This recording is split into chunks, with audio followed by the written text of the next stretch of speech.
I know we were finally going on a trip after so long, but I'm really sorry. An emergency came up at work, so we have to cancel. I'll make it up to you later, I promise. Today was the day we had reservations at a fancy hotel for our couple's getaway. Shaken by the call from Kevin, I asked him why. But he was clearly acting strange, dodging the conversation. Suspecting something was wrong, I immediately called our daughter, Nancy.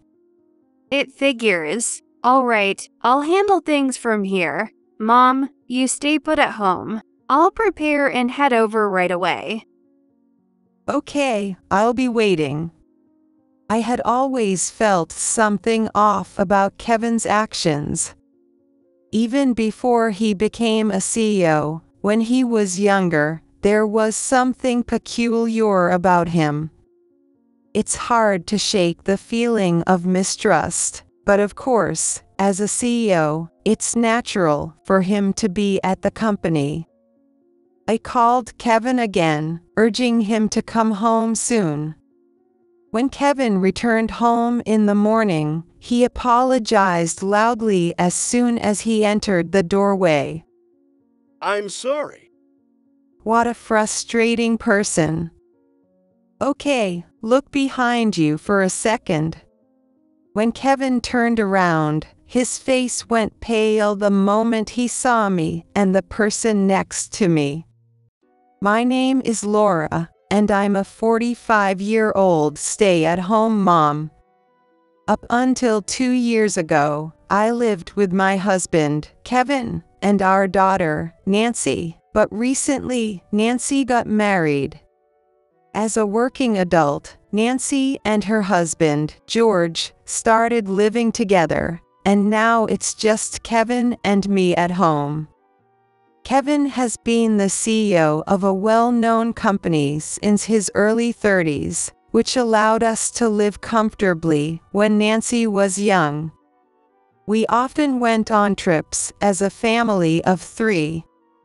Nancy also looked forward to traveling, and she closely monitored whether Kevin had properly made the hotel reservations. Kevin always took care of booking the hotels and paying for everything. Even when I offered to pay, he insisted on handling it.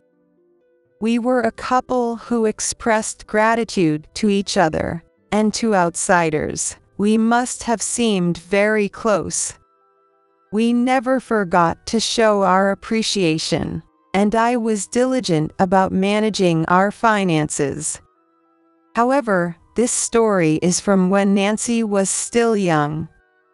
As Nancy entered middle school, Kevin's behavior began to change gradually. When I picked up Nancy from school and returned home, Kevin, who was usually there, was absent. I tried calling him several times, but he never answered. Sometimes he would come home and just fall asleep on the couch while messing with his smartphone. And that wasn't all. Even though he used to contribute financially to the household, he stopped completely. When Nancy wanted to have a wedding ceremony, Kevin was visibly displeased and dismissive. When she mentioned wanting children, he outright rejected the idea, assuming it would only lead to future hardships. As her parents, we should have wanted to support her, but Kevin refused to listen to Nancy's views and kept imposing his own. You're young. You should be the ones to put up the money yourselves. What kind of way is that to talk? It's unfair to Nancy. Just because they are young doesn't mean they can easily afford it. I argued this because I care about Nancy. But Kevin just scoffed and said, Isn't it the truth? After all the hard work we've put into raising her, she should be supporting us now. Does that mean we shouldn't support her, though? Even as I got angry, Kevin's views didn't change. Why is he always so negative? The old Kevin would never have said such things. In fact, he used to be very supportive, especially when Nancy was born. When Nancy was just a baby, he used to say that parenting should come before work. It might have been because many people around us were stay-at-home moms, but Kevin was very kind not just to me but also to Nancy. Even when work was hectic, Kevin always made sure to come home, and I remember how he found solace just by looking at Nancy's sleeping face. He used to prioritize loving her. What changed him so much? Thinking about it only gives me a headache, so I took up exercising as a hobby to build up my strength. Of course, Nancy was shocked by Kevin's rejection. Meanwhile, Kevin, who had been the one to reject her, was increasingly absent from home. At that time, I received a call from Nancy. Sorry, Mom. I don't want Dad to know, but I'm pregnant. I can't come home anymore, so I thought I'd tell you in advance. I see. I'm relieved. I thought you had given up because of what Dad said. No way. I've always said I wanted children. I'll make sure to raise them well. Yeah, I see. Do your best, Nancy, but don't overdo it, okay? You should rely on others sometimes. Got it. Nancy seemed happy as she replied. Thinking that I must not tell Kevin about this conversation, I decided that the best thing to do when he returned home was to act as usual and say nothing. Months have passed since Kevin stopped coming home. I received a message from Nancy with a photo. It was a report that her child had been born. The screen showed a cute child who looked just like Nancy. How cute! I'm really glad that the mother and child are safe. As I was crying, Kevin appeared out of nowhere and snatched my smartphone with a threatening tone. She went and had a kid.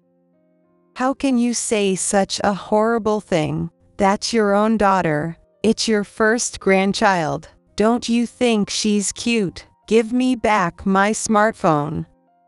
No way! I thought you and Nancy were up to something, but it seems I was right. What's next? A wedding? I won't approve it. Kevin suddenly returned home and began to deny even Nancy's private life.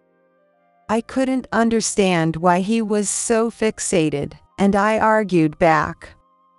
There are no parents who don't support their own daughter. Maybe you should think about your own role. And when are you planning to start working? You've been a stay-at-home mom forever. I don't want to hear this from someone who hasn't made a move even after her daughter has grown up.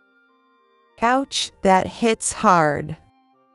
The reason I've been a stay-at-home mom without working is that I was raising Nancy. While I acknowledge there is some truth to his point, I still intend to keep supporting Nancy. On the other hand, Kevin always complains without ever really being home. Even when he was at home, he would leave for work again as soon as possible. I, too, couldn't stand him because of this fact. Being in my 40s makes finding a job not so easy. When I discussed this with Nancy, she mentioned that upskilling is a popular term in the current job market. So, I decided to upskill myself to be able to work.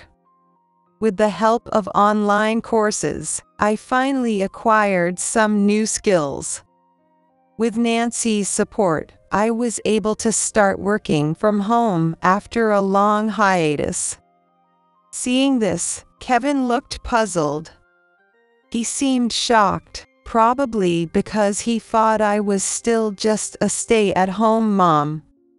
I had never seen that expression on his face before, and I couldn't help but laugh. "This is fine, right?" Right. I never thought I'd see the day you start working. That's why I'm surprised. Despite his criticism about me not working, he still spoke in a condescending tone when I finally started working. Why does he only know how to talk down to me? Just as I was about to retort, Kevin made a suggestion. Now that you're working, we can stay at fancy hotels, right? What's he talking about now? Fancy hotels? Oh, the ones we talked about wanting to visit together back then. It was back when Kevin and I were newlyweds, not long after we started living together. At that time, traveling was my hobby. I had stayed at every local hotel and was being a bit demanding about wanting to go somewhere else. That's when I found out I was pregnant with Nancy and decided to prioritize parenting. Since then, there haven't been any trips for the three of us together. My days were filled with housework. Kevin was the CEO of a well-known company, and Nancy went to school. I had forgotten for a while, but I finally remembered. Truth be told, I still want to travel. I've been wanting to go on a trip for just the two of us for some time, so I was honestly very happy when he brought it up. But seeing how Kevin has been acting recently, I wonder if it was a good idea to go together after all. I thought this could be a chance to spend some quality time as a couple, but our relationship was still strained. I decided to tentatively make a suggestion to Kevin. Just to be safe, before any whims come up, I wanted to leave the decision on whether we go on a trip to Kevin. Shall we go together? Yeah, don't you think it'd be nice for us to spend some time together as a couple after so long? But what about the money? I can't get it ready right away. Don't worry, I'll cover it.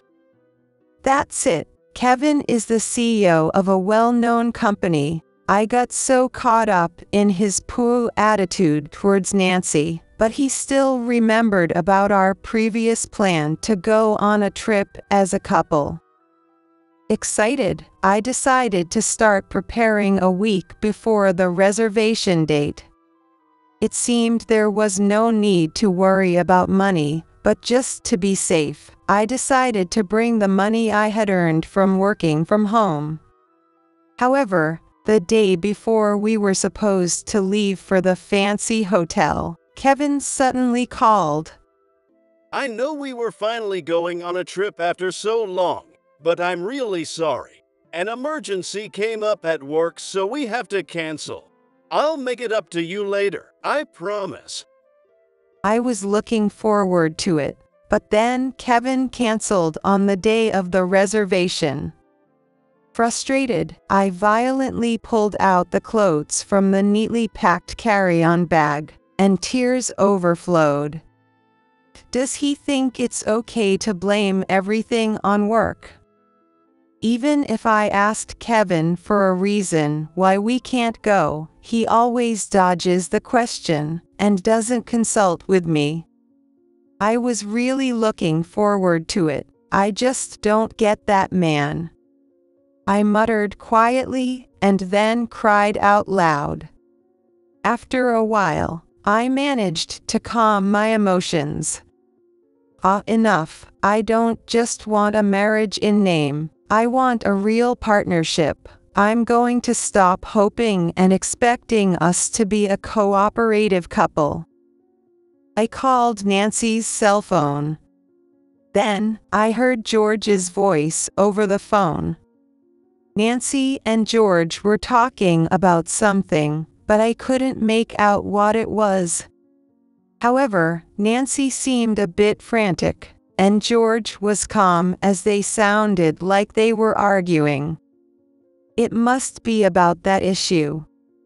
It seems the results of the task I had asked both Nancy and George to handle had come out. This matter apparently required Kevin and me to be together, so they decided to come over to our house on short notice. Before Nancy and George arrived, I tried to contact Kevin on his cell phone. But as expected, it went straight to voicemail. Hearing the familiar voicemail greeting, I couldn't help but feel irritated. After several redials, I finally got through to Kevin. It was Sunday. Even though he left early in the morning and it was already evening, Kevin hasn't returned home yet. Common reasons for divorce include debt or affairs. Despite my bad feeling, I asked Kevin, "Nancy is coming over today. Please come home early. There's something important we need to discuss." Important discussion? Wait, I already told you I had to cancel our trip because of an emergency at work, didn't I? Kevin seemed almost smugly amused. It's hard to believe a company with a full weekend off would be working on a Sunday. Additionally, it's known as a white company, which implies ethical business practices. They wouldn't be doing something so off base. But if we only listen to Kevin's side, even the white company claim could be a lie. If I could make a case, Kevin, as the president, would have to comply. I decided to discuss the information George had uncovered about Kevin. "I'm listening, but the whole story sounds off. Actually, you have a mountain of debt, don't you?" What? Well, on what basis are you saying that? I don't understand. From your reaction, it seems to be true. So, if you don't come home, I'll throw out all your belongings. I'm serious. I could hear my voice trembling. Honestly, I didn't want to believe the details Nancy and George had dug up. Yet, looking at Kevin's recent behaviors, the mention of debt now made sense. It's natural for a wife not to want to believe such things. Please, don't throw away my things. I'm begging you. No, if you're not going to face this properly, I'm considering divorce. Wait, okay. I'll apologize. Just give me some time. Apologies aren't enough. I'll believe it when I see action. I'll be waiting at home. After hanging up the phone, I could feel my body shaking terribly. Always being on the receiving end of harsh words or having to keep my cool has always been hard. Exhausted, I ended up sitting down at the front door. Kevin's company operates with full weekends off. Kevin, now the president, continues to improve its performance, so there shouldn't be any financial issues. But something must have changed along the way. Likewise, something must have changed between us as a couple, too. I didn't choose to live with Kevin just to feel this way. Just then, Nancy arrived at the house. Seeing me sitting dejected at the front door, she looked worried and leaned in. Mom, are you okay? George is here too. He's more capable than me, so let's get everything out in the open when Dad arrives. Yo, sorry for showing you this pathetic side of me. Don't worry about it, it's okay. And today, I really wanted to eat your cooking. Do you think you're up to it now? Should I help? Nancy, now a mother herself, offered to take over the household chores for me. Ah, that's right. I was also desperate to live up to being a mother. I might have been too focused on my own struggles to see anything else, but it was all to protect my child. I thought Kevin would be home late at night or by morning, so we prioritized cooking dinner together for now.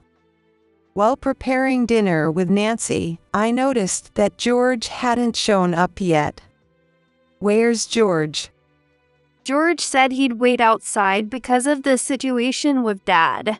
Plus, we can't just leave our child alone. So after dropping our child off at George's parents', he's waiting in the car. Right, it's dangerous to leave a child alone. Yeah, and we don't want to expose our child to our parents' arguments, right? George and I just want to live peacefully. As I looked up startled, Nancy gave me a reassuring smile. Parents' arguments. Maybe Nancy has been enduring her share of struggles too. I felt a mix of emotions wash over me. Then, I got a notification on my smartphone from Kevin, which was in my pocket. The message from Kevin said he would be home tomorrow morning. I'll contact George. We need to prepare too. I'll get ready as well. How about we all have a light dinner before that? That sounds good. Until Kevin arrived, Nancy, George, and I decided to get together and have dinner. George entered looking apologetic and apologized for the delay in making the formal marriage greeting. He's kind not to worry about the formalities. I felt warmed by his gesture. Seeing the dishes on the table, George looked surprised. When I asked him about it, he smiled happily and said he was amazed by how authentic the cooking was. Moreover, it's sad that Kevin doesn't come home to eat such delicious food. I'm used to it, really. As long as Nancy and you occasionally come to visit, that's enough for me. Is that so? That's good to hear. I feel like I can fully confront Kevin now. That's good. There's much I've turned a blind eye to. I'll count on both of you tomorrow morning. Okay. Leave it to us. They looked at each other and burst out laughing. They get along so well. Truthfully, I'm jealous of their good relationship. Back to the issue at hand, the main thing for us to clarify then was Kevin's true intentions. The mention of debt had shaken him, confirming my intuition was right. Also, the information the two had investigated was correct. That fact alone clung to my mind and saddened me. After dinner and clearing up, we held a strategy meeting for tomorrow morning. We planned to make it as smooth as possible, ensuring Kevin couldn't dodge the issues. I despise how Kevin seems to please others only to remain in a safe zone himself. After the meeting, we decided to sleep in the same room. In the morning, I received a message from Kevin saying, "I'll be there soon." I relayed the message to the others, and we took our planned positions. While I didn't want to think this would be the end, the fact was that we have been struggling up until this point. Even if it were to come to divorce, I have no regrets about ending this marriage relationship. Still, I occasionally think that maybe I could have handled things better. Maybe if I had dealt with this earlier, we might not have had to struggle so much. If it weren't for Nancy and George's comforting presence, I probably wouldn't have been able to make this decision. As a parent and as an individual, I feel pathetic. Then, just then, Kevin burst into the house.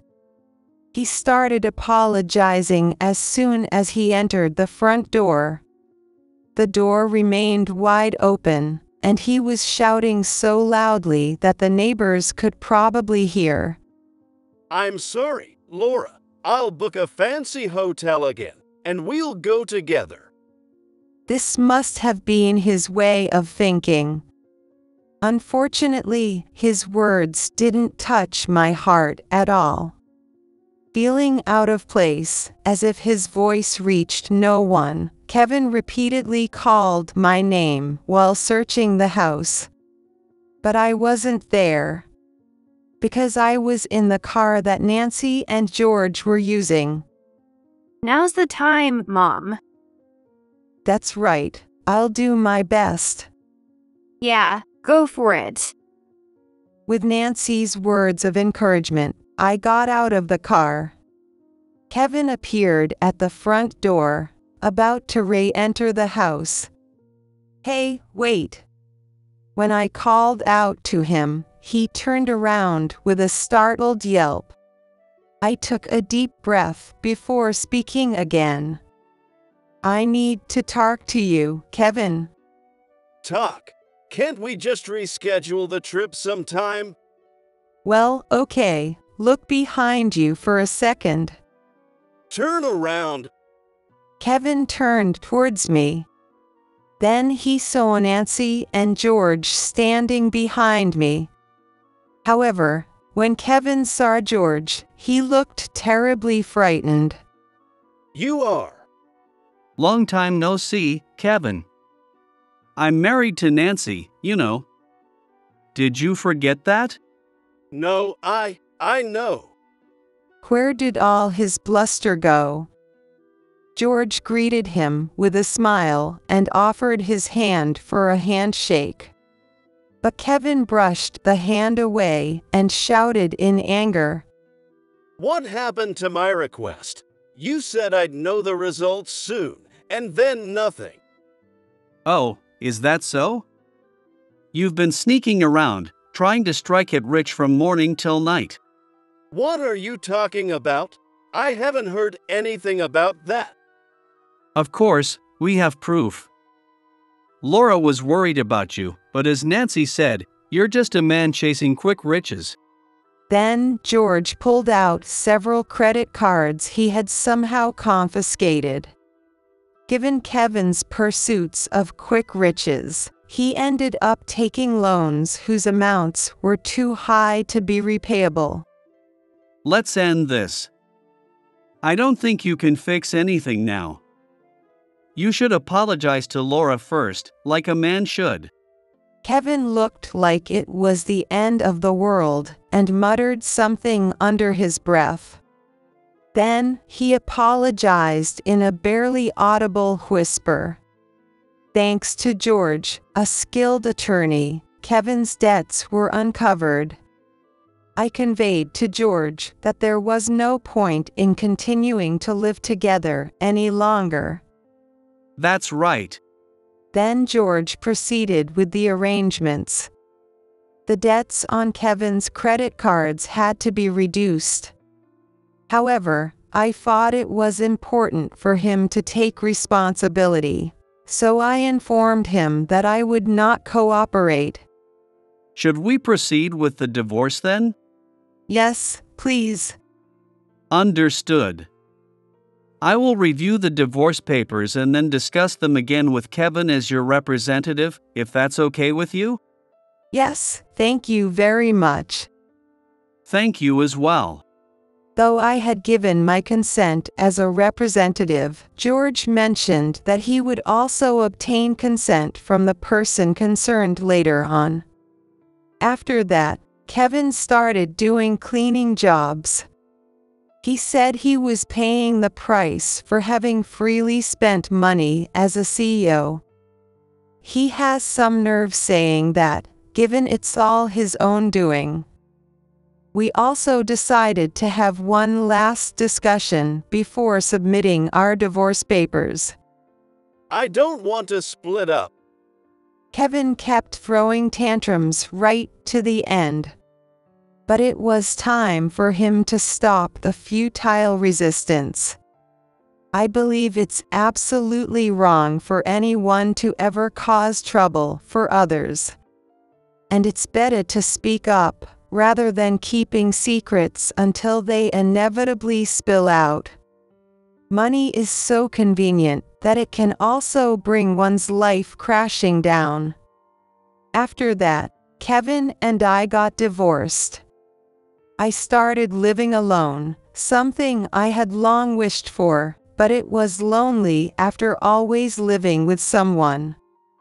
When Nancy heard this, she came to me. Mom, why don't we live together? Are you sure? Of course. Nancy happily agreed.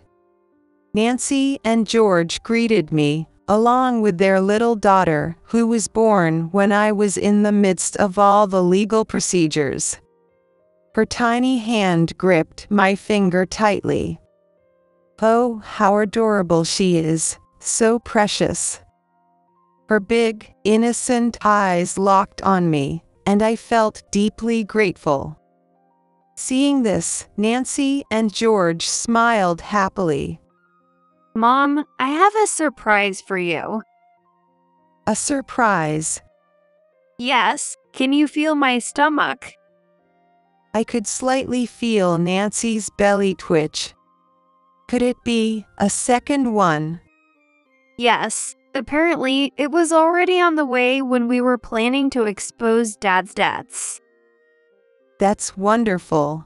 I'm happy to have the chance to be involved in childcare again. Yes, we're counting on you for a while, Mom. Sure, leave it to me. I replied happily, with Nancy smiling beside me. George also seemed eager to join the conversation. Of course, I'll help out too. His display of defiance was quite unusual, causing Nancy to laugh amusingly. George is serious not just in work, but also in childcare. And so, Nancy was busy preparing for the birth of their second child. Not wanting to be outdone by the young couple, I decided to start yoga. As you age, maintaining physical strength can be challenging. If you're going to be raising grandchildren, you need to ensure you're physically up to the task. Mindful of finances and everyday life, I'm committed to living happily and cooperatively.